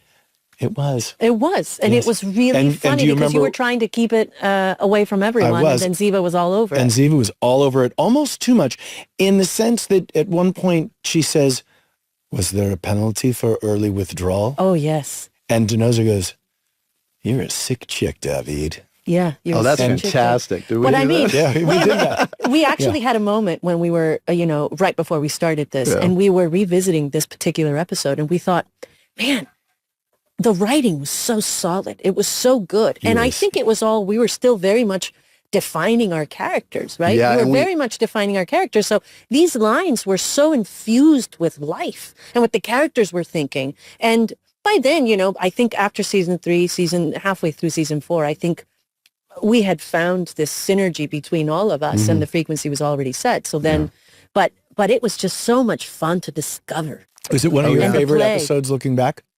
Absolutely. And yeah. where were and in terms of what you're talking about, like our scripts, They were tight. so well written. They were tight. You could see the beats all on the page. All of them. You knew you couldn't forget it. You knew No. exactly what it was.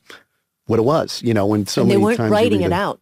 You Right. know what I mean? Yeah. Like, Okay, really here's fun. something to think about. And when we go in the Wayback Machine here. Those were Bellisario days. Yes. Yeah, he was We at go the in the helm. Wayback Machine to this, and I know that you're still making the show now. Congratulations on that. And Yeah, really, I mean, my hats God, off how to many you. years? I mean, I don't know how many. We're in our 21st season. I don't know how many years you can be 21 on shows. the number one No, show, but it's a wait. nice. We're in our good feeling. 21st season. 21. And you've done it 21? Well, I've technically been a regular 20 seasons, but it's 21st No, season. but I mean, you yeah. were on it season 1. Yeah, So you've been that doing Sub it Rosa episode was over- like season was Over 20 years. Yes. Yeah.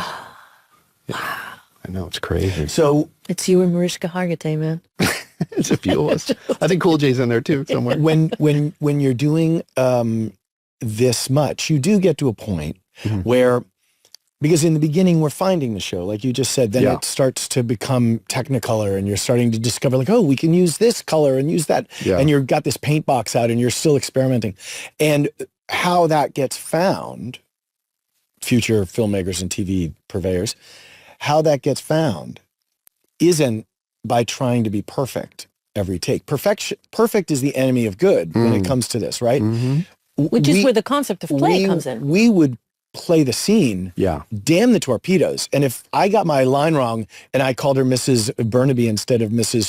Sherman, you'd be like, I think it's Mrs. Sherman, not With the Burnaby. quivering lip. Right. Yeah. With the quivering And lip, then- which was and- my favorite thing about that character. But I mean, a lot McGee. of now it would be like, oh, Just I got that slightly wrong. afraid of like correcting the older brother always. course, like you of didn't know course. what was going to happen. But you know what I mean? Now you just be like, oh, I got that wrong. And then you take the paragraph back and just shoot it again so that we just have it. Yeah. Whereas we would, whatever happened while we were rolling became the scene. Yes. Even if it was Sandbox rules. Sandbox rules. Sandbox. Hey, Gunface. Come on. Come on, it's classic NCIS. Classic NCIS. And Kiss comes on the way back machine. Yeah, man. Sandbox rules. Sandbox rules. Sandbox Explain rules. Sandbox That would rules have been, as by they the are. way, that would have been a really good title for the show. Sandbox rules. Explain to the people at home the Sandbox rules. Well, I think, maybe it's a little different for everyone, but I think for us, Sandbox rules was when we were there, we were inside the thing between In the sandbox. action and cut. We were in the sandbox, and there were no rules in the sandbox because we gotta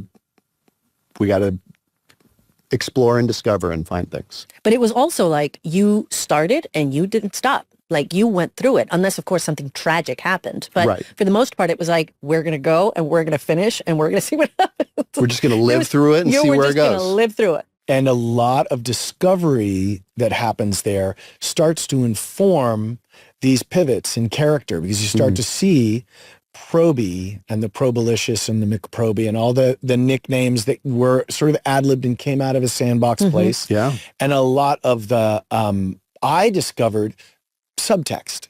So I would say the subtext. That was one of my sandbox rules. Yeah, no, and I mean, I've talked to you about that, like I said earlier, last time I was here, I was talking about you have to be present. You made me a good listener, a very good listener. You had to be. You had to listen. Yeah. Or you were dead in the wild, baby.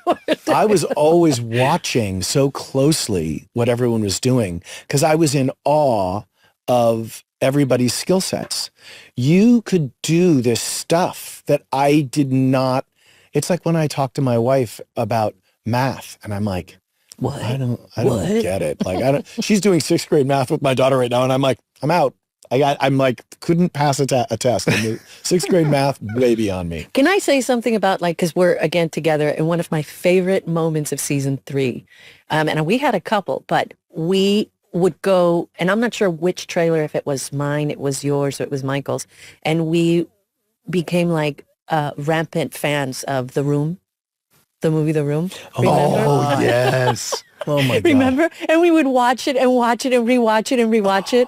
And then we would go into set, and then we would crack each other up. Yeah. We would be crack doing The each Room other up. inside the show. And everyone was wondering what the hell we were And doing. we would be Yeah, doing yeah. Stripes like references and all that stuff inside the show. I mean, we would just add it. Well, all the stuff you were throwing out too early on. I mean, I remember a couple of times you turning to me going, I think I may get fired for this. Yeah. I think I may lose my job. And see, what a lot of people don't understand is that we, at that point, had established sandbox rules, right? Yeah, yeah. So within the context of that, we allowed a lot of things to happen because we were experimenting, we were playing, we felt safe, and kind of at that moment, a different time, but kind of anything went. But that came with a lot of trust. I'll go. Yes, it did. Because we were really building characters. We were really trying to, and we would push the envelope. And at times we would really push it. And at times we did things that were maybe, You get the 11 o'clock phone call from Dawn. Yeah. Oh, yeah. But the And scene, those things, by the way, never made it. the scene where Dinozo goes over to the Probie house, to the apartment, and you're typing at your desk. Yes. But you're really freaking out and having like a panic attack about the fact that you've killed someone and you are not coping well. And Dinozo comes over. He's like, we're going to go out. We're going to do, and he's trying to cheer you up. Ha-ha! Open up, McGee. Tony, I'm really not in the mood. Let me in. What's interesting about that scene is it starts with each character in very much solidly in where they are, who they are, in the strict sort of defined little, with margins and everything. It's very, Dinozo's going to be like, come on, I'm flippant and shallow and I'm going to do this. And you're like earnest and you don't understand and I don't expect you to understand. Well, and also going through high conflict. Right. Like complexity in of character. the storm But inside. then Dinozo comes over and flips open and says, the first time I ever shot at somebody, I wet my pants.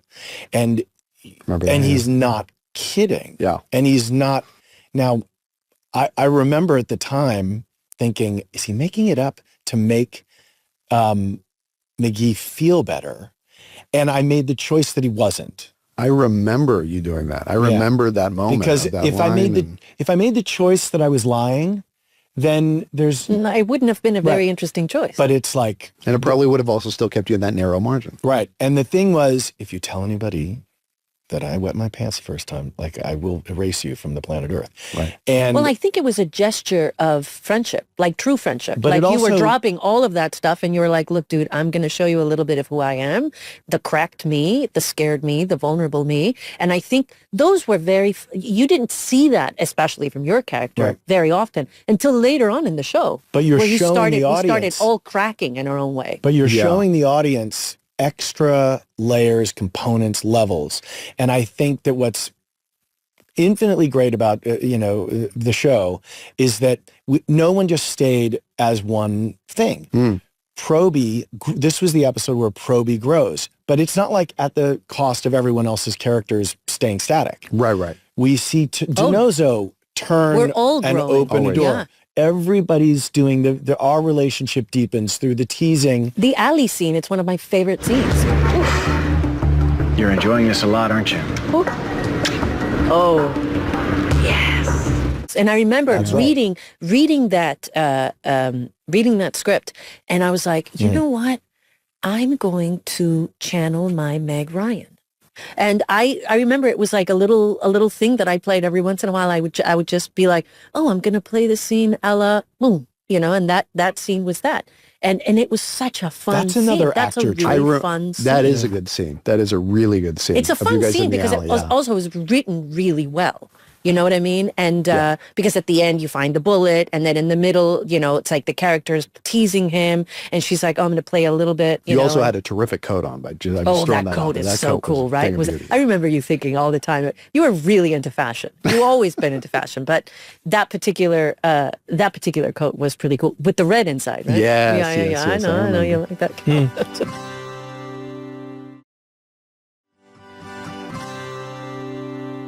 Was there a moment in real life, in Sean life, where you had some self-doubt about where you might be able to bring the character, or if you had another gear, because we're all aspiring to kind of figure out a place, but sometimes it's like Jim Carrey in The Truman Show, you're like, it's just a sky wall. It's just there's no going past that wall, which I have occasionally hit as an actor. It's like I'm not a classical musician. I will never be good at math. There are certain things I can't do. And you either embrace that, or it makes you have huge doubt. Like, if I can't do that. Right. Did you ever have that? Like, was there ever a moment in your career on the NCIS? It's very funny, because when we started talking about this episode, one of the things you said is like, oh man, I have to deliver. I mean, for me, when I read that episode, I was like, oh, what a wonderful opportunity, and plus there was no doubt in my mind you would deliver. Like, that's the thing about a lot of the actors that we were all working with, our ensemble. When everyone got their turn, like, everyone could bat. Yeah. But inside the Sean head, how did you feel? And we'll see what happens. You know how it is. You've got. But do you feel like you put pressure on yourself? Did you ever put pressure on yourself? Oh, I've always put pressure on myself, and I don't know. Did you have the doubts, like going into it, like, oh my God? I think everyone always has some sort of doubts. I think that if you don't have any doubts and you're completely comfortable with everything you're doing, then maybe you should do something else. Do you think there was a cheerleader on set? Someone that was coming behind you at some point and going, "You got this, buddy"? You were a cheerleader for me more than you probably know, Michael. Oh, sweet. You see? Honestly.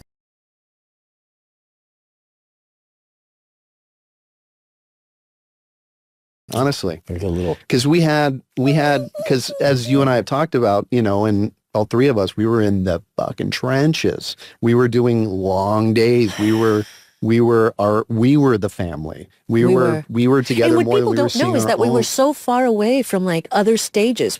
It was just us. We were isolated we weren't on a in Santa lot Clarita. next to these other shows. We weren't like at the Paramount lot. We weren't at the Stony stages. We were in our own world in so many ways. And we were so far away from that, even distance-wise, location. Yeah. So we were insular in so many ways. And that was... You could smell the peanuts from Magic Mountain. If you really look at the arc of the characters on the show, the characters do change over time, and the show changes over time. Yeah. And I just wonder, like I was saying to you, I think that you were the one who at a certain point wanted to put Probie in the past tense. But this is the episode that came to you and said, here we go. We're going to go do this. Yeah. And you had to bring it. You had to come out and be... Better bring it. Gotta bring it. You did. By the way, did you know that it was the most watched show of season 3? No kidding. Really? Yeah. Oh. We were told this, and we were like, wait, what? Really? Yeah. And I was like, it's time to ask for a raise. Really too late. 20 years in. That episode gets brought up to me more than probably any other episode. Yeah. I didn't know that. And I was like, wow. We got to tell Chunks about those. I love it. What do you think the biggest Probie mistake you have made? Like when you think about like being a parent, or when you think about just something you questioned and you were like, I think there was plenty of that. Shouldn't have gotten a Labrador. No, I mean, I think there was plenty of that as we went, just in terms of working. I was always trying to figure it out and I bounced a lot of what I did off of what you guys did. I mean, the reactions I got from you, the flavors that I got from, I would kind of feel like it was working or not, depending on that stuff. I couldn't have done any of that without you guys to bounce all that off of. I know I feel absolutely the same. And I feel absolutely the same. And I will say, sometimes when I watch the old shows, and I have to make a segue for this because season 3 has a special place in my heart. First of all, of course, it was my first season, but season 3 was like a magical time for me. It was really, truly magical. And there were times when I used to stand and I used to say, don't tell the CBS people, but I would have done this for free. Like I would go home and I would say, I can't believe I get paid. And it's a true statement. Seasons later. Yeah, later on you were like, you're going to pay me for this. But season 3 was just like when you're just like falling in love with all of it. And it was just so magical. And the things were just happening so organically. And I would watch all of these characters come to life and us digging and finding and these wonderful moments. And I have to say this, what you were bringing to the table was so complex, delicate, and so strong because you had to be in many ways a foil for these 2 other babbling fools, and we had to bounce stuff off you completely, and you were so good. Teflon. You were so good. But if you guys weren't so good, I wouldn't have been able to bounce any of that shit back. So give me, if you could want a nutshell, just in kind of, coming to where you are now, how would you describe the arc? Early season Sean, season 3 Probie, all the way to now. Like, I've never sat down and done the sort of. That's why they invented Give us the thing. Yoda. I don't. It just sort of. I never had. It just kind of naturally occurred. I don't. I mean, even when like episodes like Probie, episodes where our character would find some more growth, and I think one of the things that's so great about. I mean, it's maybe this is unspoken, but this is, you're talking about season 3. Yeah. Season 3 was a very special season because it's like the first 2, we were figuring out what we were figuring out our strengths. The characters definitely sort of were emerging and everything, and we were realizing that I think our strength was definitely in the characters and not in the procedural of it all. That became very kind of secondary. Evident. It was, very much in the characters. And I feel like growing with the production, my character kind of grew with the thing. And as things happen, as the Tony character moved on, that gave McGee an opportunity to step up. To take the desk. He sits at the desk. Take Tony's old desk. That's kind of a nice thing. It's a very familial show in that sense. There's a hand-me-downs, kind of exist. Yeah. And I think that the audience also that went through, I've met so many people that went through COVID learning about NCIS. I'll be at Dairy Queen with my kids and there'll be these 20-year-olds that are like, oh my God, you're my COVID show. Right. I'm like, oh. Have you had experiences like that? Like when you're traveling and when you're walking with your family, people coming up to you? Yeah, no, there's definitely. Do you feel the love from the fandom? Absolutely. Do you have stories, like a particular story that jumps at you? With maybe like one exception. Well, we all have the one exception. Who are you and why are you in my kitchen? Right. Put the knife down. We've got the best fans. It's like unbelievable. It's like the characters are friends of a lot of these people and they just, everyone, literally like 99.9% of the people that have come up to me in any country are just like, they love the show, they love the characters, they want to get a picture with you and say that they've been in the same space as, Tony or McGee or Ziva or whatever, and did you feel like in season 3, when did you feel like, did you always feel like this was a family? Or was there a specific moment when you felt like, After you arrived, it started feeling much more of a family. And I'm not just saying that because you're standing in front of me. I swear to God. I swear to God. And I love Sasha Alexander to death. And I don't mean in any way against her. But there was, and I think it was just part of the time of it was like an energy thing. I think There was when something. Lauren Holly came in, the Jenny Shepherd of it all. And then, so you sort of had mom and dad almost. And by the way, can we talk about that for a moment? Because I revisited those shows with mom and dad, Jenny and Gibbs. And I guess maybe I was too young. I was too naive. I was too, I don't know, self-absorbed. But I watch it now with different eyes. That was a sexy, they had some sexy moments. Paris in 99.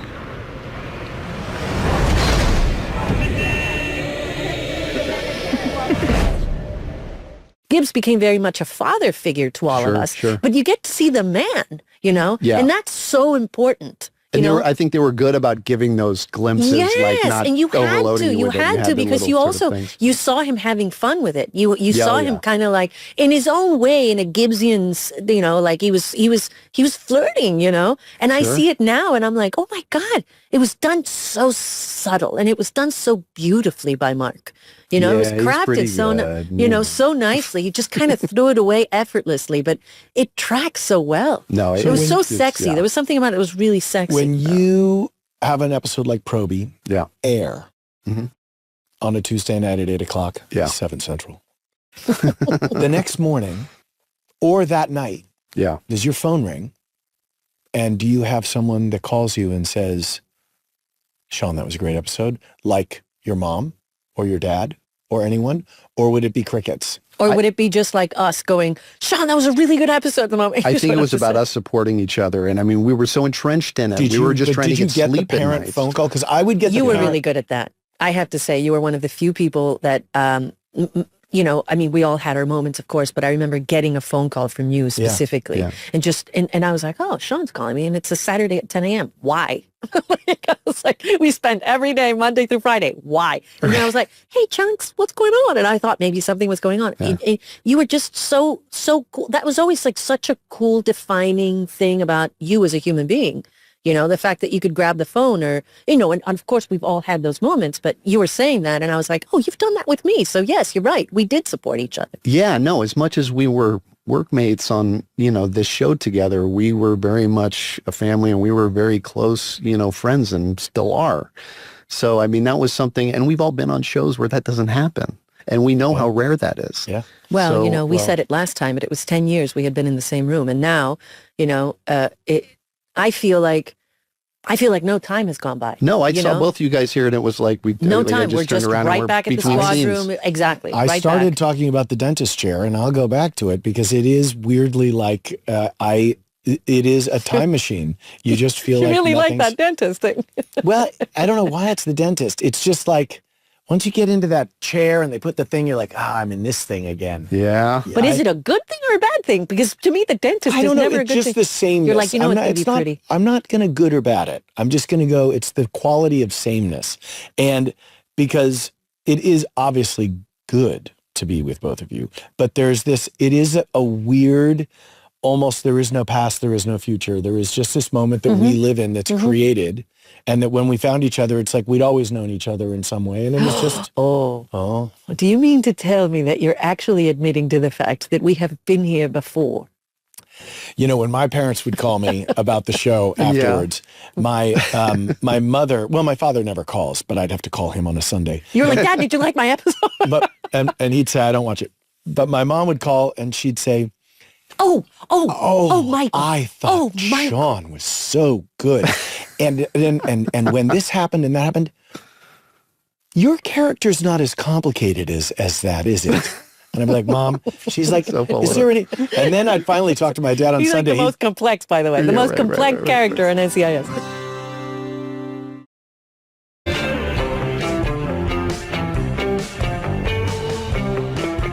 In episode 10, Agent McGee makes a split-second decision that almost costs him his career. Answer the questions in the following scenarios in 3 seconds or less.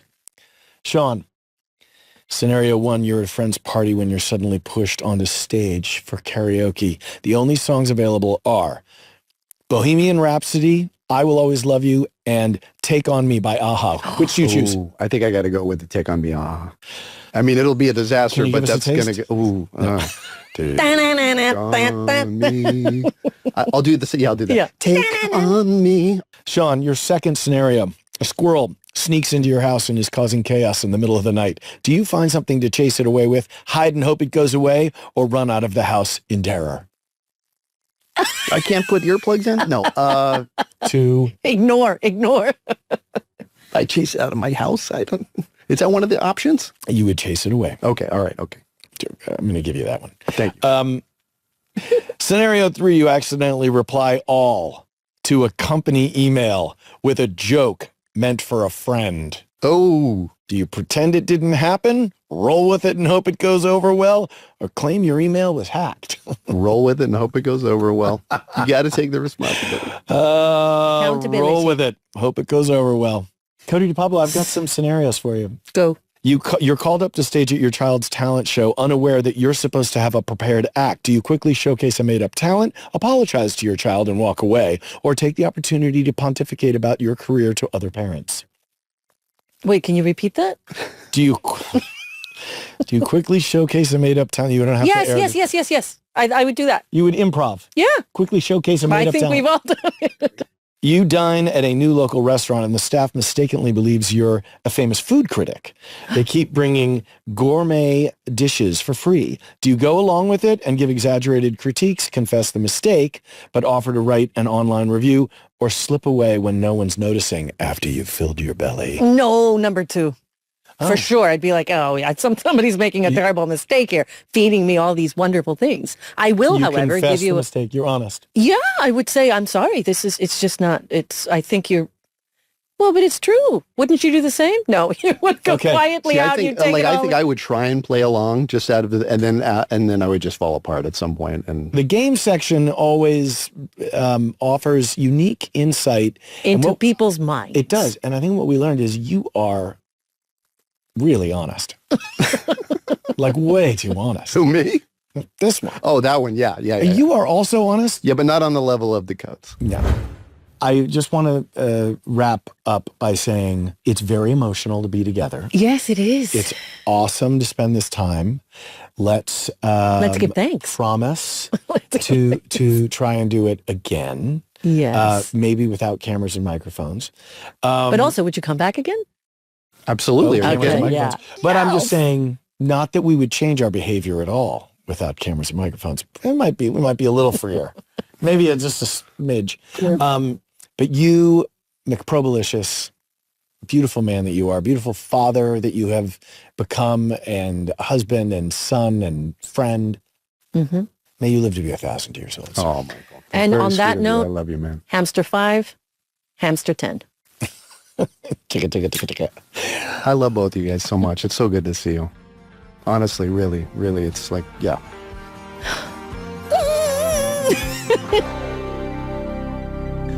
I'm a little emotional after spending time with Sean again. No, It was nice, though. it was really nice. It was like wearing a warm, fuzzy coat. He's so genuine. Yeah, and I think it was like really wonderful for all of us to be in the same room together and reminisce about that wonderful, wonderful time. I feel full. You know what I'd like to do right now? What would you like to do? Answer questions from the fans. Meeting each other for the first time, what was the first impression you made of the other that turned out to be wrong? Oh, okay. Oh. Oh, this is really cool. I thought you were... Took a twist. Yes.